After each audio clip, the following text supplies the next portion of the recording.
नमस्कार, आप देख रहे हैं देशवा न्यूज और मैं हूं आपके साथ दक्षा प्रिया। बिहार की राजनीति में इफ्तार पार्टी की झड़ी लग गई है। पहले आरजेडी, फिर जेडीयू और अब मांझी और कांग्रेस की ओर से दावते इफ्तार का आयोजन किया गया है। मांझी की ओर से आवास पर आयोजित की गई पार्टी में बिहार के दिग्गज नेताओं का जुटान हुआ। इसमें मुख्यमंत्री नीतीश कुमार भी शामिल हुए। उनके अलावा सुशील मोदी, संजय जायसवाल, अशोक चौधरी समेत कई बड़े नेता शामिल हुए। कांग्रेस की ओर से भी इफ्तार का आयोजन किया गया। इसमें बिहार के नेता प्रतिपक्ष तेजस्वी यादव सहित कई अन्य बड़े नेता शामिल हुए। यूपी में मंदिर मस्जिदों से लाउड स्पीकर उतारे जा रहे हैं। योगी सरकार के इस फैसले का असर बिहार में भी पड़ा है। लाउड स्पीकर हटाने के नाम पर बिहार का भी सियासी पारा चढ़ गया है। ये विवाद अब यूपी की सीमा को लांघकर बिहार में प्रवेश कर गया है। देखिए ये रिपोर्ट। क्या बिहार में भी मंदिर मस्जिद से लाउड स्पीकर हटेगा? पटना में मंत्री जनक राम ने कुछ ऐसा बयान दे दिया जिसके बाद ये सवाल जोर पकड़ने लगा। मंदिर और मस्जिदों से लाउड स्पीकर हटाने को लेकर उन्होंने कहा कि धर्म कानून से बड़ा नहीं होता है, कानून से देश और प्रदेश चलता है। उन्होंने कहा कि यूपी में ये कानून लागू हुआ है तो इसका असर बिहार में भी पड़ेगा। उन्होंने कहा कि इसके लिए राज्य के नेता और मुख्यमंत्री आपस में मिलकर बातचीत करेंगे, क्योंकि ध्वनि प्रदूषण से बचने का यही उपाय है। देश का सबसे बड़ा राज्य उत्तर प्रदेश है, तो उत्तर प्रदेश में कानून संगत अगर काम हो रहा है तो उसका असर तो बिहार में जरूर देखने को मिलेगा। बिहार में हटवाएंगे लाउड स्पीकर? बिल्कुल न्याय संगत है, कानून जब आएगा तो बिल्कुल हटेगा। लेकिन आपके सहयोगी मानने को तैयार नहीं, उनका कहना है कि किसी भी कीमत पर बिहार से नहीं लाउड स्पीकर हटाया जाएगा। हमने तो कहा ना कि हम सबके नेता है ना, माननीय मुख्यमंत्री नीतीश कुमार जी के सामने जब बातें आती है तो उस पर पहल किया जाता है। उस पर हमारे सिर्फ नेतृत्व बैठते हैं, बैठने के बाद उस पर रास्ता निकलता। धर्म बड़ा है कि देश का कानून बड़ा है? देश का कानून जो कहता है वो कानून से देश और प्रदेश चलता है। और कानून में अगर न्यायप्रिय शासन देना है, कानून के तहत बिहार के तरफ जनता को सम्मान, शिक्षा, सुरक्षा देना है, तो जो कानून कहता है उस पर हम सबको अमल करना चाहिए। मंत्री जनक राम के इस बयान के बाद बिहार की सियासत गर्मा गई है। तेजस्वी ने कहा कि उत्तर प्रदेश में हाई कोर्ट के आदेश का पालन किया जा रहा है। बिहार में ऐसी कोई बात नहीं।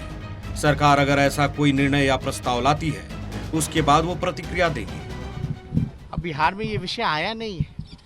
जब विषय आएगा तो देखा जाएगा सरकार क्या निर्णय लेती है, क्या कानून लाएगी, उसके बाद ही नाम कुछ जो है प्रस्ताव रखेगी, तभी तो हम अपनी ओपिनियन दे पाएंगे। पहले लाने दीजिए, देखने दीजिए क्या।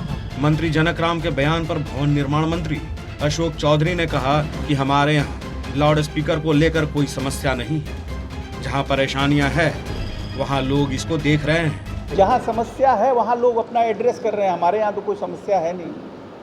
हम लोगों के बिहार में तो कोई इस तरह का लाउड स्पीकर का कोई इशू है नहीं। सब कुछ कूल है सर हमारे यहाँ। कहाँ बताइए ना, आप ही बताइए ना, कोई ऐसा कोई हमारे यहाँ कोई झंझट, फसाद, कोई समस्या ऐसा कोई है? ऐसी इशू कोई उठा थोड़ी है हमारे यहाँ। देशवा न्यूज के लिए पटना से राजीव श्रीवास्तव और मिसाल सिन्हा की रिपोर्ट। बिहार में इन दिनों लगातार बुलडोजर से कार्रवाई की जा रही है। कभी अपराधियों के घरों पर बुलडोजर दौड़ रहा है तो कभी अतिक्रमणकारियों के आशियाने पर। शुक्रवार को भागलपुर और बेतिया में ये कार्रवाई की गई। भागलपुर के कजरैली थाना इलाके में बुलडोजर से अतिक्रमण हटाए गए। यहां अवैध रूप से सरकारी जमीन पर कब्जा कर निर्मित 82 घरों को क्रेन की मदद से ध्वस्त किया गया। कार्रवाई के दौरान स्थानीय लोगों ने सीओ से 10 दिन की मोहलत मांगी।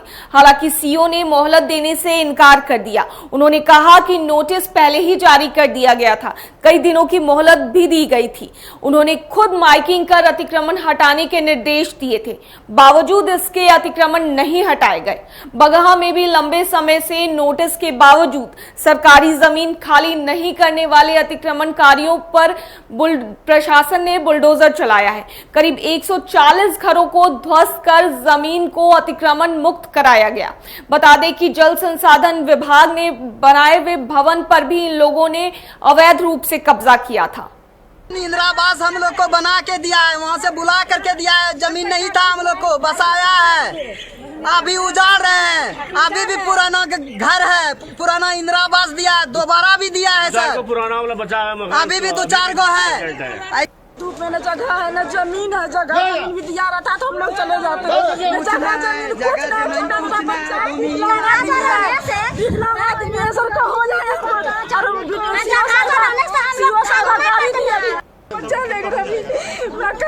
घर द्वार बनाया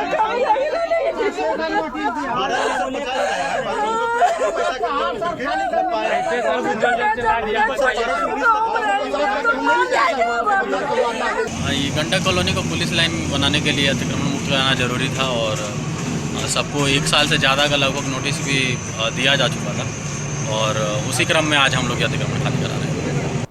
मौसम विभाग से 48 घंटों के लिए बिहार में अलर्ट जारी किया गया है। धूल भरी आंधी चलने का अंदेशा है, साथ ही बिजली कड़कने की भी चेतावनी दी गई है। देखिए रिपोर्ट।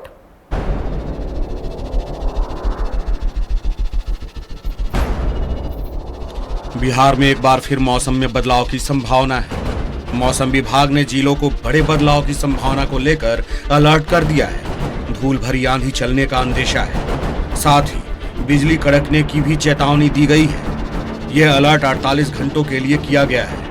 मौसम विभाग की माने तो शनिवार को अधिकांश जिले में आसमान में बादल छाए रहेंगे। वहीं रविवार तक धूल भरी हवाएं और बारिश के साथ वज्रपात की भी संभावना बन रही है। मौसम में इस बड़े परिवर्तन से गर्मी से थोड़ी राहत मिल सकती है। हालांकि मौसम विभाग की माने तो लू में थोड़ी कमी देखने को मिल रही है। अधिकतम तापमान में अब धीरे धीरे कमी आ रही है।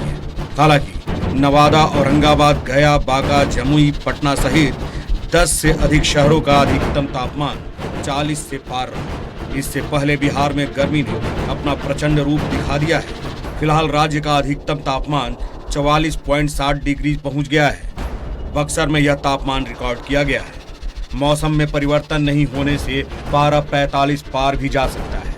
मौसम विभाग के मुताबिक 24 घंटे के दौरान पूरे राज्य का मौसम शुष्क बना रहा।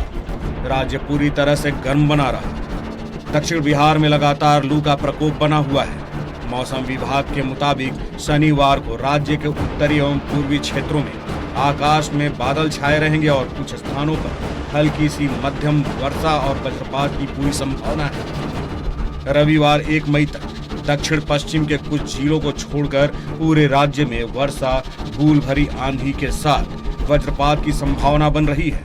मौसम विभाग का कहना है कि इससे तापमान में उल्लेखनीय गिरावट हो सकती है। Bureau report, देशवाणी। भागलपुर में एक प्राथमिक विद्यालय ऐसा है जहां 100 से अधिक बच्चों का नामांकन है।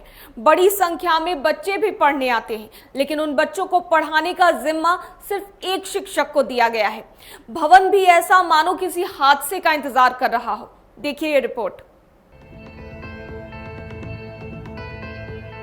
बिहार में शिक्षा व्यवस्था को दुरुस्त करने के लिए राज्य सरकार ने बड़ी संख्या में शिक्षकों की नियुक्ति की है और आगे भी नियुक्ति की प्रक्रिया चल रही है। बावजूद इसके कई स्कूल बदहाली के कागार पर हैं। गोराडी प्रखंड के घोराहा प्राथमिक विद्यालय सिर्फ एक शिक्षक के सहारे चलता है। इस विद्यालय में 2014 से एक ही शिक्षक की नियुक्ति हुई है।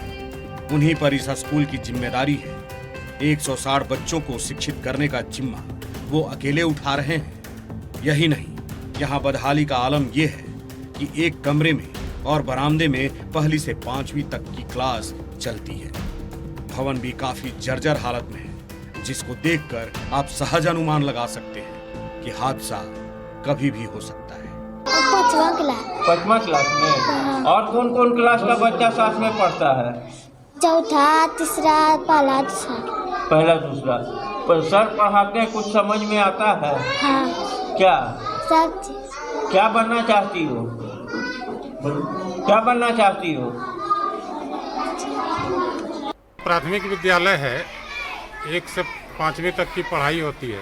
एक शिक्षक के भरोसे कैसे चल रहा है? स्कूल समूह में पढ़ाते हैं सर सभी को। दिक्कत तो होती होगी? दिक्कत तो पूरा है, बैठने का दिक्कत है, बहुत ज़्यादा। नहीं, मेरा एक शिक्षक के कारण जी और कभी तबीयत खराब हो जाए या अवकाश लेना हो तो फिर विद्यालय कैसे संचालित होता है? तबीयत खराब हो सर या कुछ हमको स्कूल खोलना ही पड़ता है हालत में, और स्कूल आना ही पड़ता है।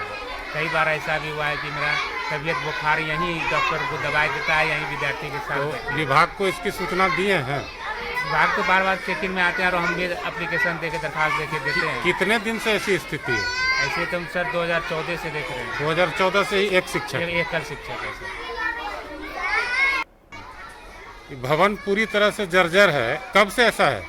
शुरू से है सर, हमने 2014 से ही इस तरह हम जब से लिए प्रभार, उसी समय से भवन इसी तरह है। तो अभी इस विद्यालय में कितने कमरे हैं?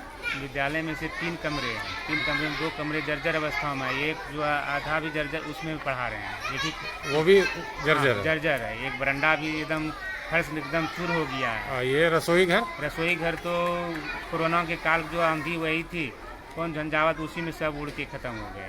तो इसकी सूचना आपने लिखित दी है विभाग को? जी सर, जी दिए हैं, एमडीएम प्रभारी को भी दिए हैं, अति को संतोष कुमार को।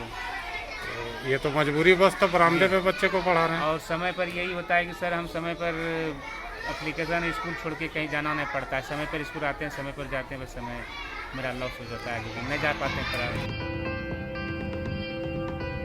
भागलपुर से देशवा न्यूज के लिए अजय की रिपोर्ट।